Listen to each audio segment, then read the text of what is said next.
侯女士，你明白？所以我咪就係話必須有人當值㗎。我唔係話佢喺度㗎。唔係我唔係話佢喺唔喺度有咩問題，而係佢喺度嘅時候跟蹤發生咗。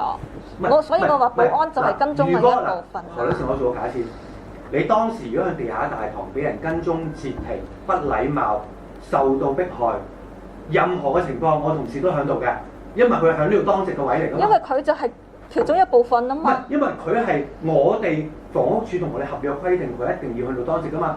你嗱，我冇否認呢樣嘢啊。不幸嘅情況就可能你當時可能你喺嗰個事件度發生，我哋同事喺呢個位置。唔係啊。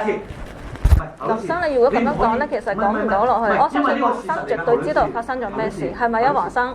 頭你冇問黃生住，我講緊就係你話你喺大堂俾人騷擾截停嘅情況，我哋有個同事喺度嗎？因為我哋房屋署同我哋合約規定一定有個喺度。你唔需要強調佢一定喺度，我從來冇否認過佢應該存在，佢應該佢份工出糧就係佢要喺度啊嘛。